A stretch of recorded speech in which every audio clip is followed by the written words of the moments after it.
Olá, boa tarde. Para você já é boa noite, né? Tá me ouvindo? Você tá sem som. Sem som.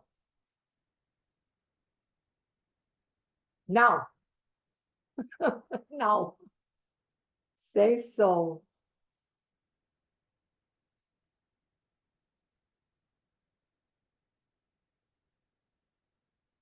Algum problema aí no teu computador ou no teu celular.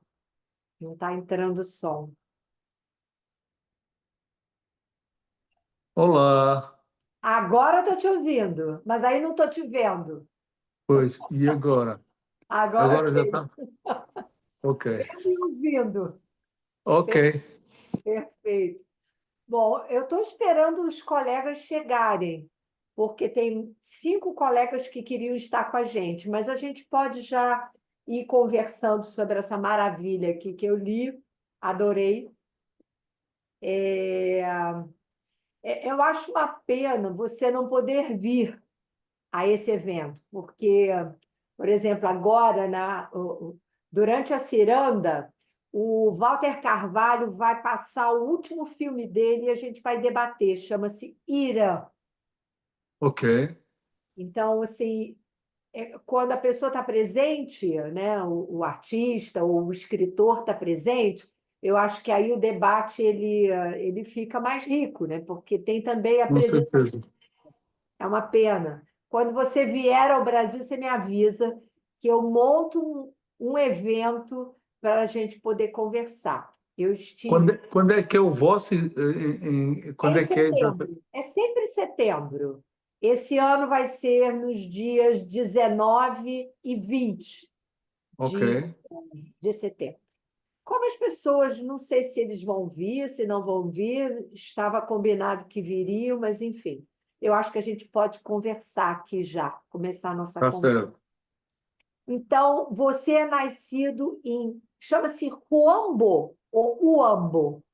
O Ambo.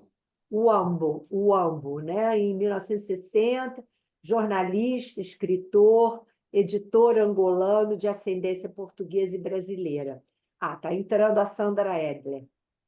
É, Você escolheu viver em Moçambique, por quê? Essa é uma curiosidade que eu tenho. O Luiz Alberto também, a Sandra. Ok. Eu vivo na ilha de Moçambique, que é uma cidadezinha histórica, que foi a primeira capital do país e que se situa no norte do país, no extremo norte do país. É uma cidade tombada pela Unesco, é uma cidade histórica muito, muito antiga. Já era uma cidade antiga quando os portugueses chegaram há 500 anos, era uma cidade árabe e Swahili, e era um dos principais entrepostos comerciais com todo o Oriente. Então, uma cidade muito pequenininha, mas muito carregada de história. E é uma cidade que também foi durante séculos e séculos um ponto de encontro de pessoas vindas de todo o mundo, especialmente da Ásia, não é? Da Ásia e da África. Isso sempre me fascinou, sempre fui muito fascinado por esta cidade, por ser um lugar tão cheio de histórias, não é? É um lugar interessante. Para os escritores, é um lugar que sempre fascinou os poetas também, não é? Luís de Camões viveu nesta ilha durante 2 anos, o Uhum. Cães também, também poetas brasileiros, não é? O poeta da Inconfidência Mineiro, Tomás António Gonzaga, foi exilado Eu não para. sabia. Sim, Tomás António Gonzaga foi exilado, veio exilado para a ilha de Moçambique, foi preso, foi exilado e morreu aqui nesta ilha, exilado, mas muito bem. Ele casou com uma menina da aristocracia local, de uma família com muito dinheiro, e morreu muito, muito, muito, muito rico, muito, muito bem de vida. E até hoje existem descendentes do Tomás António Gonzaga aqui na ilha. Então é uma ilha que tem estas histórias todas. Depois eu estou por razões pessoais também, quer dizer, é verdade que eu já tinha escrito um livro há mais de 25 anos que se chama As Mulheres do Meu Pai, que é a história de uma documentarista moçambicana que nasceu aqui nesta ilha. Enfim, é uma história complicada, mas é isso. E anos mais tarde eu vim a conhecer uma documentarista moçambicana aqui desta ilha com quem casei. Então estou aqui por causa dela também, não é?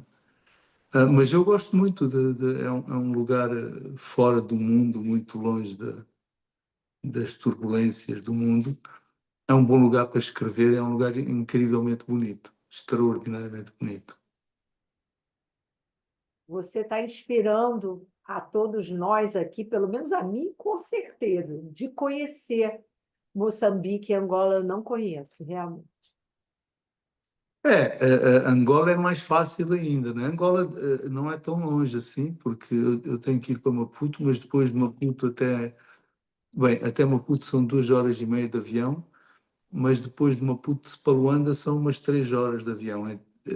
Agora, para vocês é mais fácil, Luanda, porque há voos diretos do Rio de Janeiro e acho que de São Paulo também para Luanda, e é mais fácil, é mais rápido viajar para Luanda do que viajar de São Paulo para Lisboa.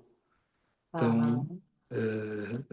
Luanda fica mais próxima do Rio de Janeiro do que Lisboa fica próxima do Rio de Janeiro. Então, para dizer isso, quem é um brasileiro que queira viajar para Angola é mais fácil do que viajar para Lisboa, não é? Para aqui é um pouco mais complicado, porque você tem que ir até Luanda, pegar um outro voo para Maputo, 3 horas, 3, 4 horas, e depois pegar um outro voo de Maputo até Nacala ou Nampula, que são cidades aqui perto, e depois ainda vir de carro, mais 2, 3 horas. Então, isto é um lugar bastante isolado, nesse sentido. É mais Seu difícil amigo para... Mia Couto mora nessa mesma cidade? Não, o Mia mora na capital, mora em Maputo. Ah, entendi. Também Não, isto temos é, muita vamos dizer, vontade de entrevistá-lo. o equivalente é como se você morasse em, sei lá, nem Olinda, bom, Olinda ou Ouro Preto, pelo facto de serem cidades históricas, né? Como se você morasse em São Luís do Maranhão. Uhum. Você conhece São Luís? Conheço, É gosto muito. maravilhosa. Eu gosto mais ainda é de Alcântara do que Eu São também Luís. gosto mais de Alcântara. Talvez viver aqui seja mais como viver em Alcântara, sim. Entendi.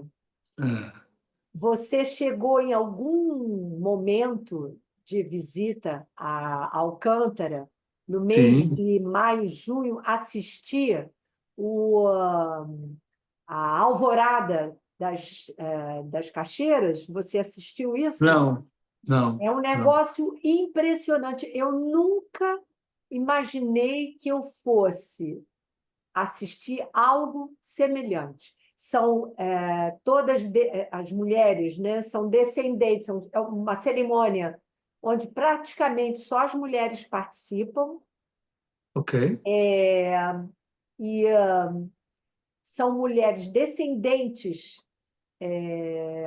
de escravos, e elas ok.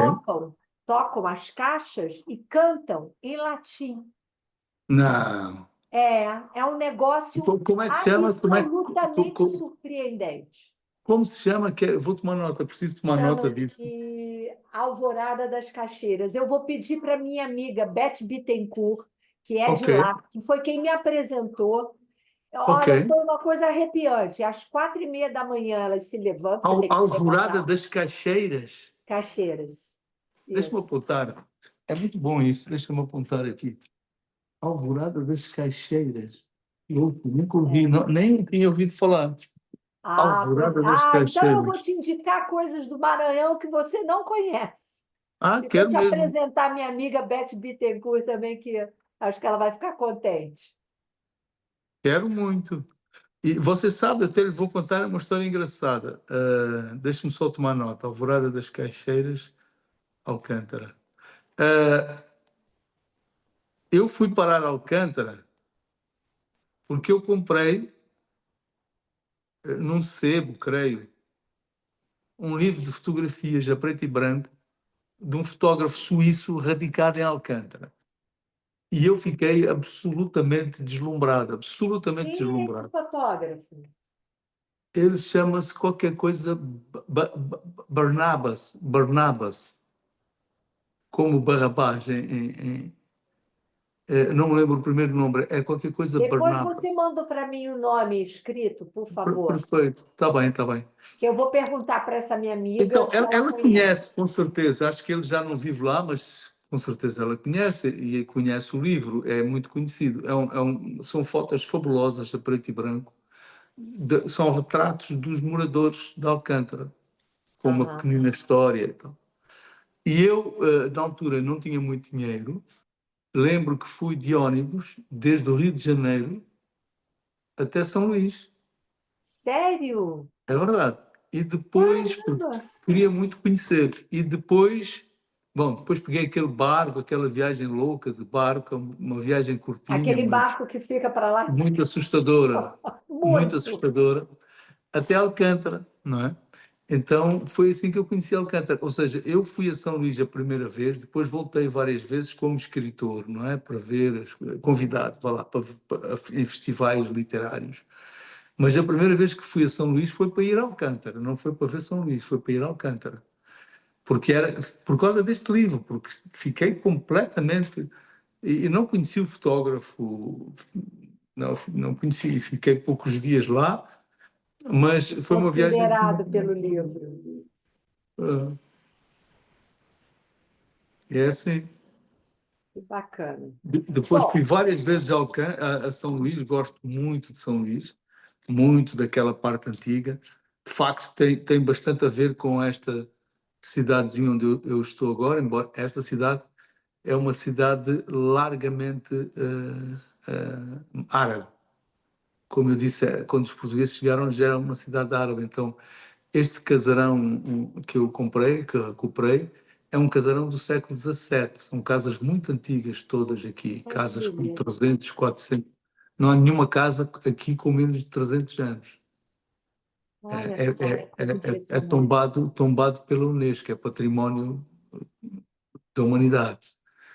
E, mas São Luís lembra um pouquinho, porque é uma construção portuguesa, esta é uma construção mais árabe do que portuguesa, mas com uma componente portuguesa também. Então lembra um pouco São Luís, lembra um pouco Olinda. Eu vivi em Olinda, não é? Lembra um pouco Ouro Preto, um pouco Tiradentes, não é? As cidades históricas do Brasil. Lindas, maravilhosas. Conheço Maravilhoso. todas. Lindas. Isso é. Maravilha. Bom, a razão, né, desse encontro nosso, que me dá muito prazer de te entrevistar de novo, já é a segunda vez, é em função dessa 21ª ciranda de psicanálise, arte e literatura, onde a gente vai trabalhar corpo e linguagem. E você pediu para que a gente pudesse fazer essa entrevista em torno desse último livro seu, Mestre dos Batuques, que muito me impressionou. E, assim, a coisa que mais me chamou a atenção, que eu tenho que te dizer, foi a maneira como me parece você trabalha as palavras que são desconhecidas para mim, com muita familiaridade, com muita facilidade no texto, né? De certo modo, me obrigando a ir no Google saber o significado dessas palavras e por que você estava usando essas palavras. Então, como eu sou apaixonada pelas palavras, e acho que todos os que estão aqui também são, eu fui assim muito capturada pelo texto. Então, esse seu livro, né, situado no final do século, que eu entendi, que é nessa passagem, né, no início do século XX, mas, na verdade, com muitos ecos do século XIX, né? Sim. Apresenta essa narrativa, né, onde a crítica à história oficial da colonização de Angola aponta, me parece, a incompreensão do colonizador bem como seu desconhecimento da cultura local, o que acaba por oferecer, me parece, uma leitura dessas pessoas, né, bastante deturpada do que é efetivamente o país, né? Bem, certo. Então, assim, eu quero te perguntar, primeiro, o que é a história de um país quando as diferenças de leituras são tão explícitas? Como assim as diferenças de leitura do Porque, colonizador e porque do numa colonizador? entrevista você afirma que o Mestre dos Batuques é um falso romance histórico, porque Certo, de conta facto. apenas parcialmente a história de Angola. Sim, A é um partir falso romance histórico porque parte de alguns episódios da história real e a partir de um certo momento se afasta da história, não é? Sim, Portanto, passa para uma outra realidade, não é? Se você não conhece bem a história de Angola, não se vai aperceber disso, talvez nem se aperceba disso, não é? Mas tem muito a ver, sabe, com a gente aprende história de uma forma muito linear, muito pouco aprofundada, não é? E muitas vezes esquecendo que os processos históricos são protagonizados por pessoas, não é? E as pessoas são, cada pessoa é um universo, né? As pessoas são todas elas muito complexas. E, portanto, os processos históricos são infinitamente mais complexos e também infinitamente mais interessantes do que aquilo que os livros de história mostram, não é? Neste caso concreto, em Angola, por exemplo, como no Brasil, fala-se muito da presença portuguesa como tendo se prolongado por quase 500 anos. Mas isso é verdade para os povos do litoral, não é? Quer dizer, os portugueses o que fizeram foi ocupar o litoral. Os povos do interior permaneceram independentes e governados através de reinos independentes até o século XX, até o início do século XX. Portanto, na minha cidade natal, no AMB, que é uma cidade muito nova, enfim, é uma cidade como Belo Horizonte, acho que tem exatamente a mesma idade, ou muito perto disso, de Belo Horizonte, em toda essa região do AMB, as pessoas não foram colonizadas, não é? Só foram colonizadas durante 70 anos, ou nem isso.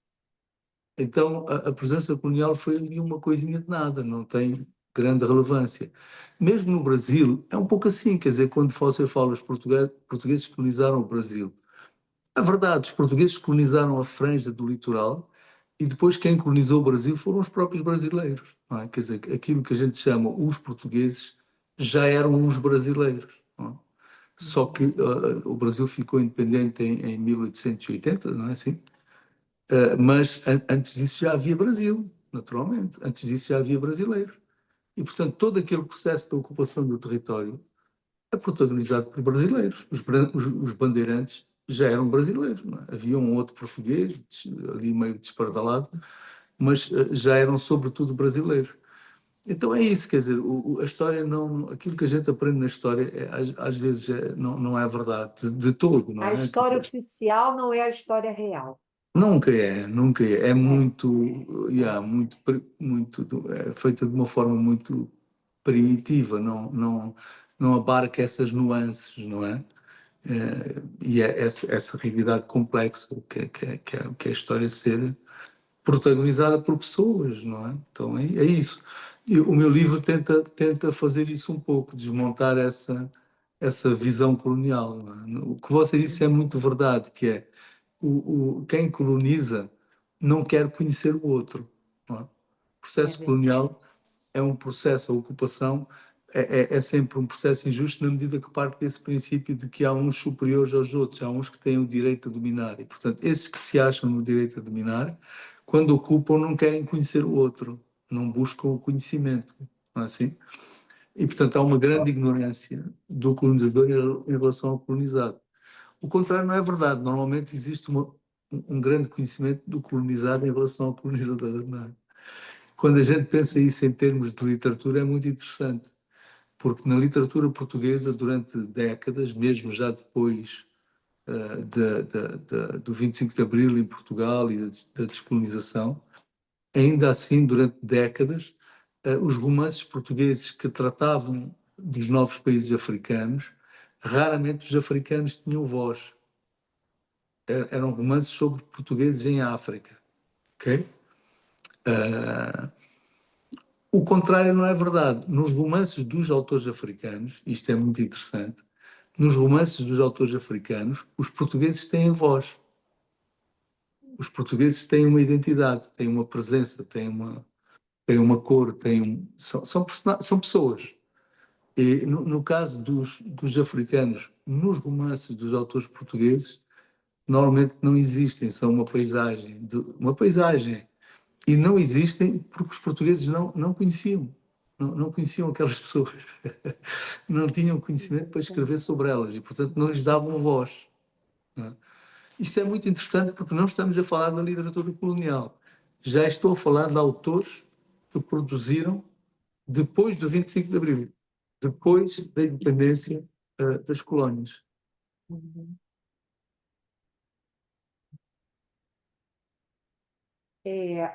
Você diz em entrevista que o reino de Bailundo, assim como outros da zona do Planalto Central de Angola, tal como Bié e Huambo, conseguiram sustentar suas independências até o século XX, né?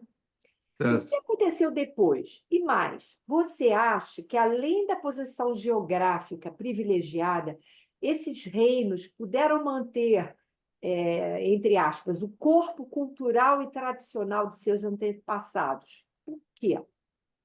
Podemos dizer que, comandada pela fantasia, né, faz o desejo do artista inventar uma realidade que vale a pena, quer dizer, uma vida que é sonho.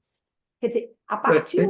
Em primeiro lugar, esses reinos conseguiram manter-se independentes porque estavam longe, não é? Distantes. Porque os portugueses, de facto, o que ocuparam foi a costa, foi a linha da costa, não é? Criaram cidades ali ao longo da costa e depois mesmo o tráfico de pessoas escravizadas era processado nas cidades costeiras, não é? Mas aquilo que se chamavam as quibucas, as caravanas que levavam pessoas escravizadas, mas levavam marfim também, levavam cera, couro, etc. Essas caravanas que atravessavam o continente, elas eram organizadas não apenas por portugueses, mas em larga medida já por africanos e por árabes. Os árabes fizeram muito também, porque conheciam muito esses, quer dizer, os árabes já faziam negócios, não só negócios com pessoas, sobretudo com pessoas, mas também de todo o tipo, não é? De marfim muito.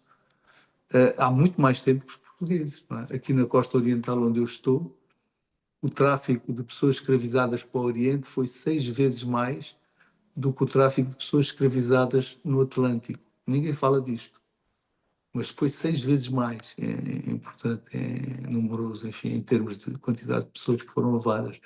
Eram Mas não é levados para quais países?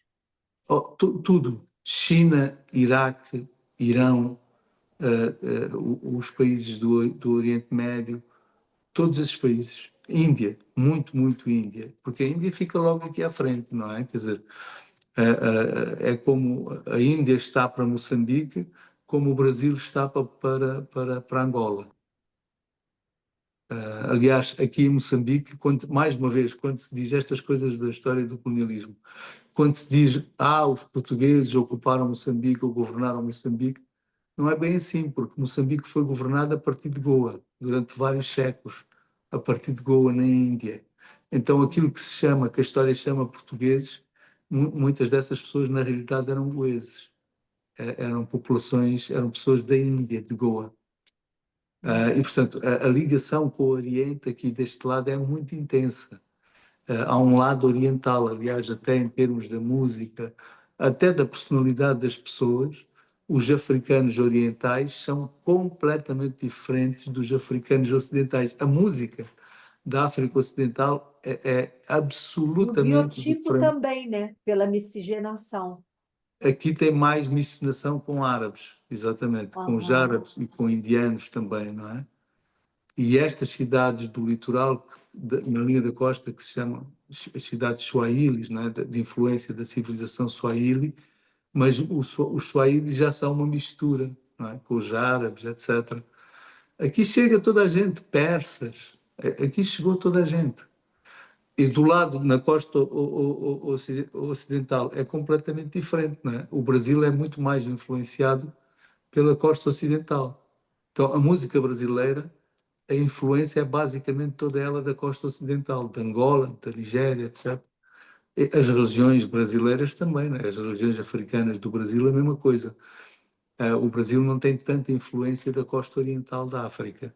Foram muito menos pessoas escravizadas daqui do que foram de Angola, não é? Daqui iam sobretudo para o Oriente. Uhum. A nossa.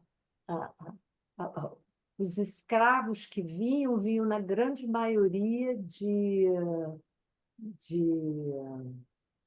bantus, era o grupo dos bantus e sudaneses, né?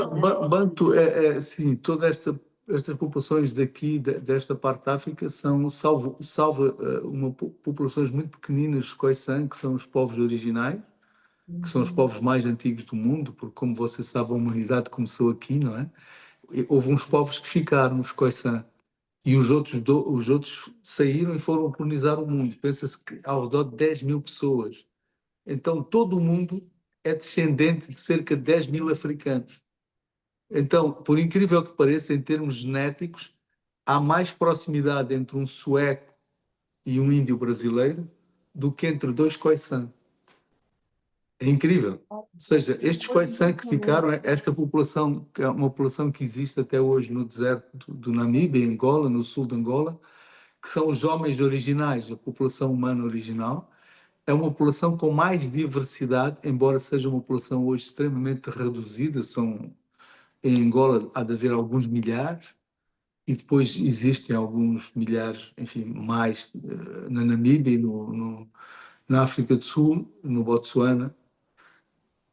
Ainda assim é uma população muito reduzida, mas é uma população absolutamente particular, em termos genéticos, em termos culturais, em termos linguísticos. O resto do mundo todo, inclusive os africanos todos, são descendentes de 10 mil pessoas que saíram aqui desta região da África Austral, que saíram daqui, mais da região onde está hoje Angola, Namíbia, etc., e foram colonizar o mundo inteiro. É extraordinário. Extraordinário. É fantástico. É extraordinário. Você pensa isso, quer dizer, como é que aqueles povos saem daqui, 10 mil pessoas, no máximo, e vão colonizar o mundo inteiro. Incrível, incrível. É incrível. Escuta, me É uma diz uma aventura. coisa. Por que você escolheu, né, e não é a primeira vez, escolheu contar essa história através do olhar de uma personagem feminina? Isso é uma coisa que me intriga na tua obra, inclusive, porque outros livros você lança a mão, né, do olhar feminino para contar a sua história. Bem, há histórias que só podem ser contadas numa perspectiva feminina, não é? Através do olhar de uma mulher. Esta é uma dessas histórias, porque é uma história em larga medida da violência masculina, ok? Portanto, tem esta mulher em transe que está desesperada com o grau a que a humanidade chegou. Estamos a viver um período horrível da história da humanidade, de recuo a vários níveis. E esse recuo, no fundo, se você pensar bem, tem a ver com a afirmação ou com o desespero também de uma civilização machista, de uma civilização com um olhar masculino, não é? Quer dizer, de uma Patriarcal. violência patriarcal, exatamente. E essa civilização patriarcal está no limite, está sendo contestada no seu interior e talvez isso explique o facto de, em países como os Estados Unidos, haver este recuo agora. No Brasil também, essa tentativa de recuo. Porque essa civilização patriarcal, vamos chamar-lhe assim, está em pânico, porque ela percebeu que vai perder o poder, não é? E, portanto, os racistas, os machistas, há um pânico generalizado. E isso explica este movimento extremista que se está a propagar pelo mundo todo, mas tem muito a ver com isto, é um extrator dessa civilização machista, dessa civilização patriarcal. Eu acho que o futuro, como diz a canção, não é? O futuro do homem, o futuro da humanidade é a mulher, não é? L'avenir de l'homme, c'est la femme, não é? Quer dizer, não pode ser de outra maneira, se não for assim, não é. Não é? Quer dizer, eu acho que ou nós enveredamos por uma civilização baseada num sentimento e numa vivência e numa maneira de estar e de ser própria da mulher, não é? Ou não temos solução, ou não temos solução. Portanto, quando eu digo isto, é uma civilização mais baseada no diálogo do que na força, não é? No entendimento, na Mas nós compreensão. aqui no Brasil ainda estamos muito longe disso. Não, no Brasil você está e não está, é como no resto do mundo. Quer dizer, no Brasil existe um movimento grande de resistência, como existe nos Estados Unidos. Eu acho que o mundo todo, infelizmente, é muito influenciado pelo que acontece nos Estados Unidos, não é? Mas os Estados Unidos é um bom exemplo, porque tudo que está a acontecer nos Estados Unidos tem muito a ver com essa resistência de um grupo de pessoas que está acossada, não é? De repente na verdade, o que eles queriam era voltar atrás, até há 100 anos, não é? Onde aquela meia dúzia de brancos dominava o país, não é? E eles estão a perceber que vão perder o poder, até por razões demográficas, vão perder o poder. E, portanto, É uma o Trump... resistência muito grande, me parece, à paz e à partilha. Mas vem a partir daí, sabe? Esta coisa mesmo das igrejas evangélicas que estão, no fundo, né, atrás de tudo isto, este pensamento, esta coisa retrógrada, tem muito a ver com esse desespero. Então, eu tenho alguma esperança. Acho que isto pode ser. É verdade que estamos a viver um refluxo, mas pode ser um refluxo resultado desse desespero, não é? E depois vamos avançar a seguir muito. Eu ainda espero isso. Se não for isso, também vamos definitivamente para trás. A humanidade acaba, não é? Vamos A humanidade colapsar. acaba e a vida continua, não é assim? Porque nesta cidade nós percebemos isso de forma muito clara. Ainda ontem estava falando sobre isso com o Miyakoto, como estas casas, se você não cuidar, tem que permanentemente estar a cuidar delas, senão a natureza toma conta. A natureza está constantemente a tomar conta, a retomar aquilo que é seu, entende? Então, se aqui esta ilha ficasse abandonada, sem presença humana durante 3 anos, simplesmente a presença humana desaparecia. E assim é no mundo todo. Quando a humanidade desaparecer, ao fim de 50 anos não há sinal da presença humana. A natureza tomou conta de tudo. Voltou a tomar conta. E a natureza vai tomar conta. Quer dizer, ou nós conseguimos realmente avançar e progredir em termos éticos, em termos morais, e não interessa nada o avanço tecnológico se não tivermos, não avançarmos em simultâneo do ponto de vista ético e moral, não é? E isso significa avançar para uma civilização no feminino. Ou seja, ou nós conseguimos fazer isso, ou a civilização humana desaparece e a natureza toma conta de tudo outra vez. Não há, não acho que tenhamos escolha, não acho mesmo. Esta civilização que foi construída com uma mentalidade masculina falhou, falhou, está em colapso, falhou. Isso, isso. Portanto, não há uma escolha aqui, não há muito uma escolha. Mas claro que há movimentos de resistência, portanto, nós vemos isso sim no Brasil, vemos isso nos Estados Unidos, um pouco por todo o mundo, mas eu acho que essa resistência está condenada a falhar. Vai falhar. E Então, neste livro é isso, neste livro, repara, este livro não vou divulgar o fim, mas ela resolve isso de uma forma radical, mas ela resolve isso, esta mulher. E esta mulher está revoltada com o rumo que o mundo tomou, não é? Com o estado do mundo. uhum, uhum. É. O que seria para você a escrita tendo como base o testemunho, que é o fundamento desse livro, né?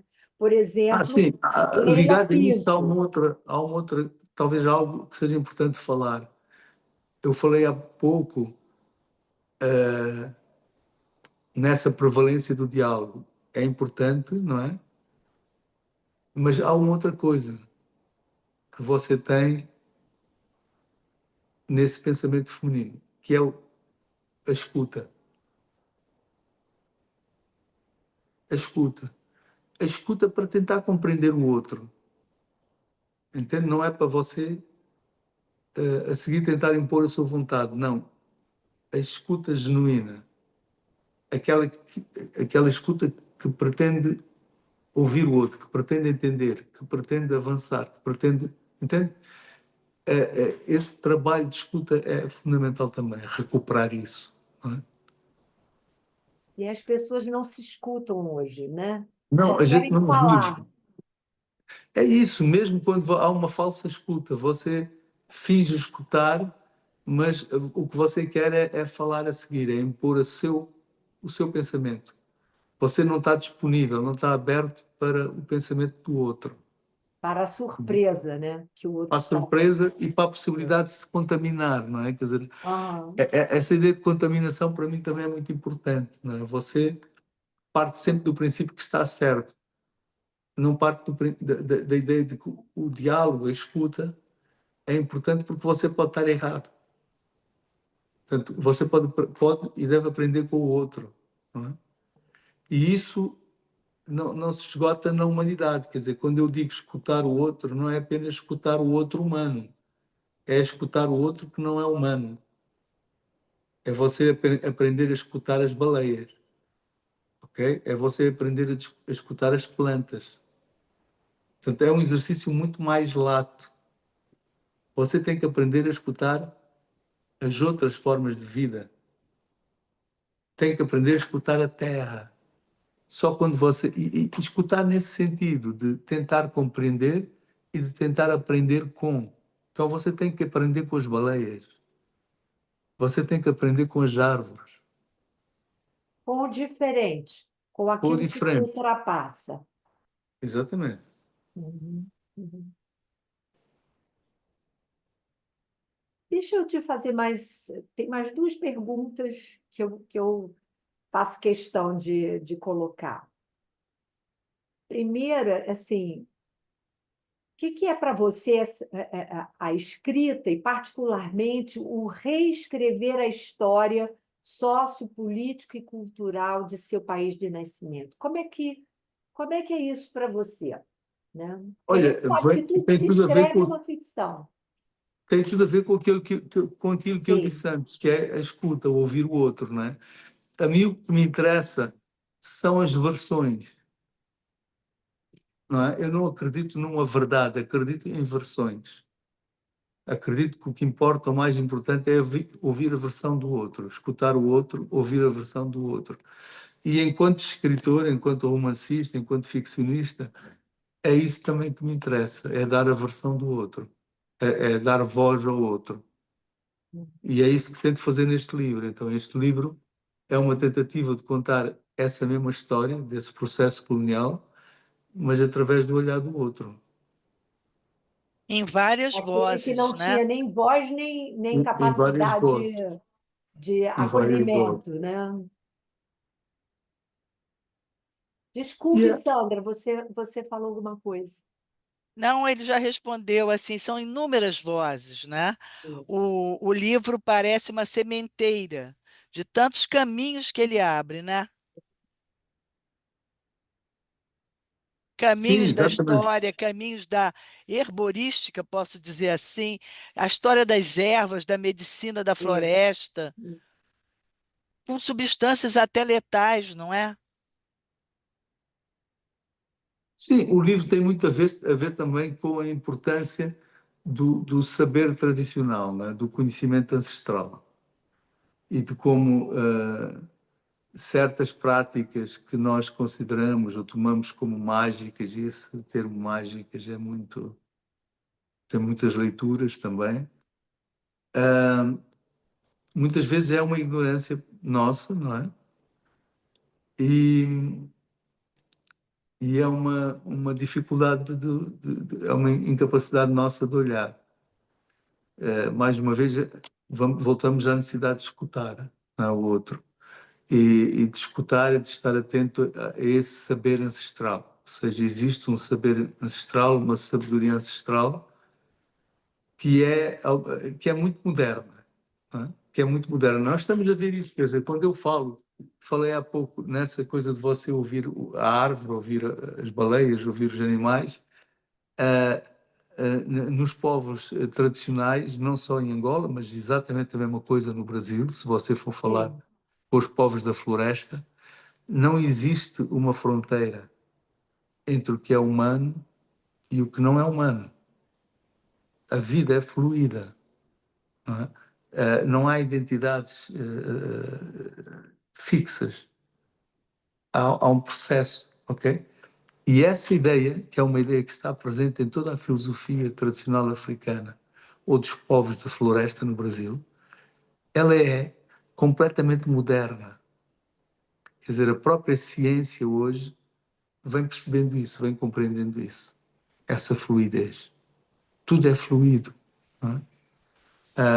Então, eu acho que muitas vezes aquilo que nós consideramos saberes arcaicos são extremamente modernos, extremamente contemporâneos e têm soluções. Não é? Eles dão soluções para os problemas dos nossos dias. Então, às vezes, você falando com um xamã das florestas da Amazónia, você vai encontrar filosofias avançadas, tá? Que você começa a ver agora serem desenvolvidas na Europa, nos Estados Unidos, mas que já estavam no cerne dessas tradições arcaicas.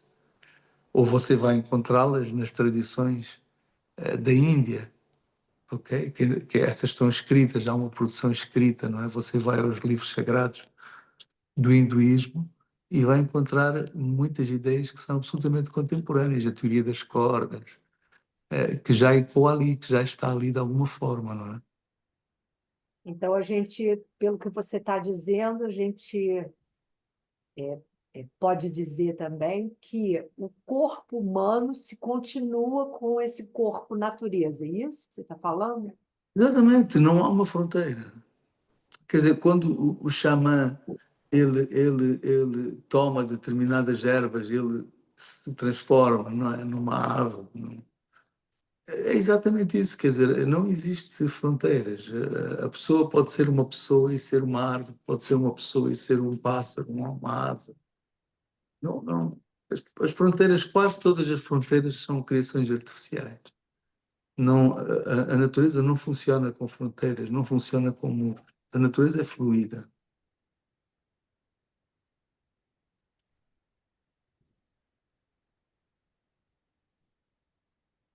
Os colegas têm mais perguntas a fazer? O que Eu, vocês eu tenho pensaram? pergunta, sim. Diga lá, Luiz. Eu ia perguntar ao nosso convidado aí, porque eu tenho muita curiosidade com essa questão da literatura, né? Então eu perguntaria, é, aí está dito, não, vamos falar sobre a obra dele, mas como eu acho que ele é a Não, não, obra não. que Vamos me falar exclui, sobre qualquer né? assunto. Eu ia perguntar para ele como é que ele começou a se imiscuir na literatura. Porque eu sempre conto, eu comecei a ler com 12 anos porque tinha livro na estante, né? Apesar de os livros que eu escrevi são basicamente técnicos, não tenho essa capacidade que tem o mestre aí. Mas eu perguntaria, como é que ele começou a lidar com literatura? Liam para ele, aquela história do Machado de Assis, ele devia ouvir histórias, né? Eu acho, em primeiro lugar, todo escritor é, em primeiro lugar, um grande leitor, não é? E também isso que Exato. você disse é muito importante, que é a oralidade, ouvir histórias, não é? E estes nossos países, em particular Angola, enfim, é o caso que eu conheço melhor, nunca se perdeu essa arte de contar histórias. No Brasil também tem muito isso, não é? Se você sair das grandes cidades e for para o mundo rural, não é? For para a floresta, for para o Nordeste do Brasil, você vai encontrar grandes contadores de histórias.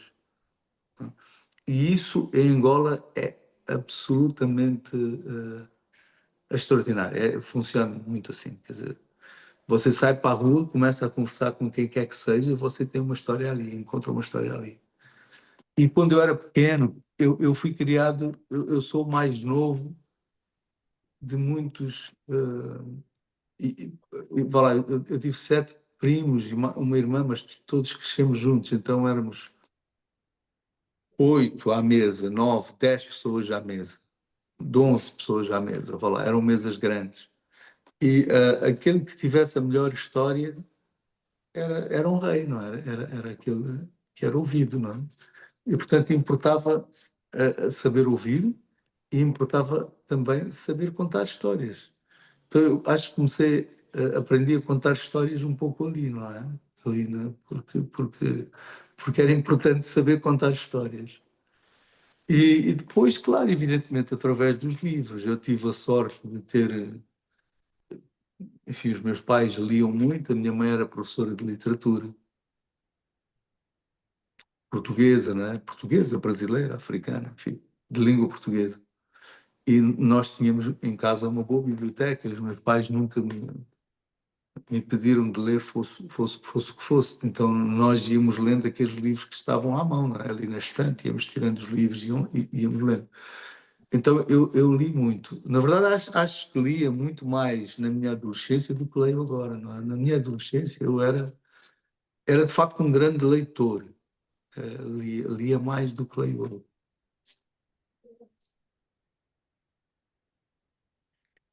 Eu lia muito porque a minha avó começava contando histórias, muitas para mim.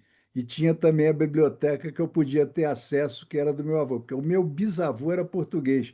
Ele veio de Portugal para o Brasil, ele era de Lisboa, né? Mas e o filho dele tinha, que era um dentista, tinha já só de um monte de livros, né? E eu comecei assim, mas começou ela contando história. E depois Eu acho que as aconteceu duas isso. coisas são importantes, não é? Ouvir histórias, e todos nós gostamos de ouvir histórias, não é? Todos nós, independentemente da idade.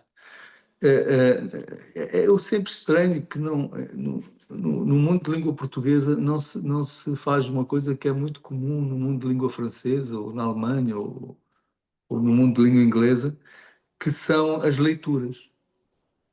As leituras. Eu faço muito isso quando vou à Alemanha lançar um livro, ou à França, ou aos Estados Unidos, que são leituras. O que a gente faz é ler um, um pedaço do livro, alguns fragmentos do livro, não é? E isso é muito bem organizado. Normalmente eles convidam atores conhecidos, para ler a parte traduzida. E o autor lê um bocadinho na sua língua, né? E algumas dessas leituras duram 1 hora, 1 hora e meia. E é uma coisa mesmo hipnótica, porque de facto você começa a ouvir aquela história e você não consegue parar de ouvir, não é? Resulta muito em termos comerciais, porque o que é que acontece a seguir é que você vai comprar o livro, evidentemente, porque você quer saber o que é que acontece a seguir, não é? Então não Claro. consigo perceber porque é que não existe isso entre nós, porque é que nos festivais de literatura, por exemplo, na Flip, etc., não se fazem leituras, É, porque aqui na, resulta muito bem. Ah, Aqui na escola nós fazemos, porque eu e a Sandra, nós criamos há 20 anos atrás um grupo em que a gente lê linha a linha determinados livros. E depois eu criei um ok. grupo, só porque eu adoro Machado de Assis, só para ler Machado de Assis, que a Tereza aqui faz parte, a Cláudia faz parte, mas lê linha a linha em conjunto toda semana, né? Acho maravilhoso, né? Isso acho maravilhoso. O que agora começa a haver muito, em Angola, por exemplo, até nos nossos países, porque não há dinheiro para comprar livro, as pessoas fazem círculos de leitores, não é? Juntam-se, jovens, juntam-se para ler. Eu acho muito bonito isso. Aqui E também. Nós fazemos aqui isso também. também, sim, sim. Isso é muito Leitura bonito. para criança também, Exatamente. Isso leitura é muito para as bonito crianças, e muito sim, importante. Então, eu acho que o escritor começa aí. O escritor começa aí. É aí que o escritor nasce. verdade. Nós já pegamos o bonde andando, né? Porque nós fizemos o grupo, já estávamos um pouco entrados nos anos, né? Mas vimos até hoje, lindo. Eu sou fanático por Machado de Assis, então leio tudo, tenho o grupo Machado de Assis, tenho tese sobre Machado de Assis, né? Porque acho que realmente é interessante. Eu sou francamente freudiano também. O Freud não diz que os escritores criativos são os precursores da psicologia científica, no caso inclui você também, né? É uma coisa sensacional, porque eu até digo Machado de Assis é psicologia, psicanálise na veia, né? Porque você aborda Gente, toda essa parte, fica. Como é que o homem já sabia disso, né? Como é que vocês sabem de uma coisa que depois, né, a ciência vai apresentar? É Você interessantíssimo sabe, vai porque eu acho que formalizar, a né, de literatura, certo modo. Eu a queria te literatura. perguntar uma outra É que ele coisa. estava falando, Está falando, Tereza. Ai, Tereza? desculpa, desculpa. Não, eu só queria dizer que, para responder, a literatura trabalha muito com a intuição, não é? Eu, até em determinada altura, durante o Covid, criei uma oficina literária, uma série de oficinas literárias com o Mia Couto, e a brincar chamámos oficinas xamânicas de escrita criativa. E chamámos xamânicas na brincadeira, mas jogando com o facto de do nosso processo ser largamente um processo intuitivo, não é? Então, no fundo, nós tentávamos fazer uma coisa que é quase impossível, que é ensinar as pessoas a trabalhar com a intuição, não é? A desenvolver a intuição. Porque é isso, o escritor trabalha em larga medida com a intuição. E é por isso que você vê tanto acontecer isso na ficção, não é? Como a ficção adivinha o futuro. Com muitos livros você vai ler e diz como é possível este tipo, este cara está escrevendo sobre uma situação que no tempo dele não era possível sequer imaginar. Mas é isso, a literatura trabalha com a intuição. Não é? A imaginação também, também. É, Trabalha com mas a imaginação, com a imaginação fantasia. é uma expressão da intuição também. Não é? Uhum, uhum. Eu adorei o título do seu próximo livro. Quero ser os teus domingos. Quando é que você Não, vai este livro lançar? não é o próximo, este livro já foi lançado Ah, já em foi lançado? Portugal. Aqui no Brasil, Em acho que Portu- não. Não, e no Brasil não, mas em Não. Portugal já foi lançado. Sim, sim, já foi Eu lançado. adorei esse título. Ah, obrigado. Água Luz, um prazer estar aqui com você, muito bom, Prazer. conversa deliciosa. Eu queria perguntar até a nível dessa questão da intuição, né, que a gente vê que a criança ela tem um pensamento mágico, ela está muito mais disponível nessa absorção mesmo, né, dessa possibilidade da intuição, e que isso desencadeia justamente a criação, né, porque a Sem partir... dúvida. Eu acho, sabe, tenho uma filha pequena, né? Tenho uma filha que tem agora 7 anos e tenho mais dois filhos mais velhos. Uma coisa que você percebe quando tem filhos pequenos é que nós nascemos com a capacidade de ver e à medida que os anos passam, vamos ficando cegos para a evidência. Ou seja, para aquilo que é evidente. Nós vamos perdendo a capacidade de ver aquilo que é evidente. E a criança tem isso, ela olha para uma determinada situação e ela vê aquilo que está ali. Então, às vezes elas dizem coisas extraordinárias e você diz, incrível, que sabedoria, não é? Que sabedoria. Mas a sabedoria está em ver aquilo que está lá. Então, nós deixamos de ver o que está lá, o que está diante dos nossos olhos. E Uhum, nós deixamos de ver. E como a criança está vendo pela primeira vez, não é? Tudo é inaugural, ela está inaugurando o mundo a cada dia, não é? Ela olha e ela vê o que está lá. E é isso que faz a clarividência da criança, é a capacidade de ver o evidente que nós perdemos. E E é também isso que o alguns espanto, escritores, né? o espanto, Daí o espanto, exatamente, é. não perder o espanto. uhum, Exatamente, eu acho que envelhecer é perder o espanto, não é? A capacidade de se espantar. uhum. Você pode ter 90 anos e manter essa capacidade de se espantar. Isso é ser E, criança aos 90 consequentemente, anos. da contemplação também, né? Diante daquilo, né? Você Diante daquilo. dizendo isso, você me fez lembrar uma história que me foi contada por um um cara que fazia tapetes, e isso eu estava no Marrocos. E ele falou, eu perguntei assim, quem são os melhores produtores de tapetes? Os tapetes mais bonitos, os tapetes mais elaborados? Ele disse, as crianças.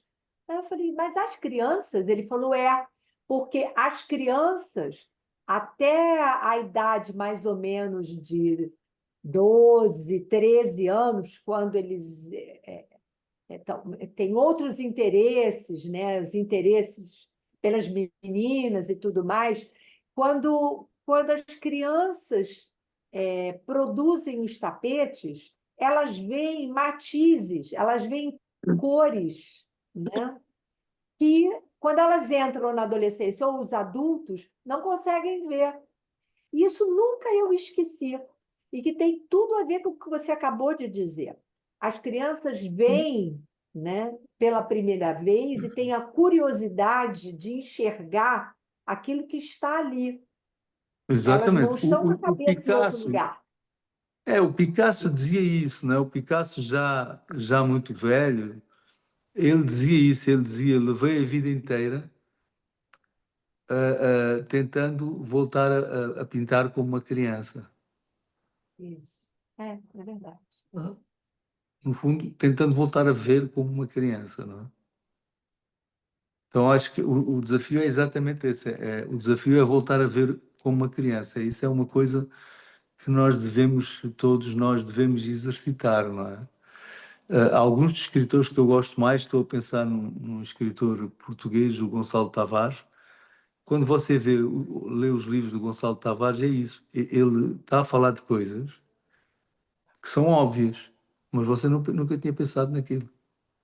Então, é esse olhar de criança. Eu acho que ele consegue isso, esse olhar de criança. Ele olha para as coisas e vê aquilo que está lá. E você diz, uau, mas ele tem razão, caramba, é exatamente isso. Mas está à frente dos olhos. Estava lá, Talvez né? porque a gente perca a A gente liberdade. perde. A gente de tanto ver, deixa de ver. É isso que acontece. Não é? Aquilo que está à nossa frente o tempo todo, deixamos de ver. Deixamos de ver. Está lá, não prestamos atenção. No fundo, é uma questão, é isso, é prestar atenção. É prestar atenção, é dedicação, é escutar. Vamos voltar à escuta. É escutar. É É verdade. escutar. É você estar disponível para escutar. Então, você, para ver, tem que estar disponível para ver. Não é? Você tem que É estar verdade. disponível para ver. Uhum. E isso exige um certo estado de espírito, não é? Exige uma disponibilidade. Você tem que estar ali, tem que se entregar àquele ato de ver, não é?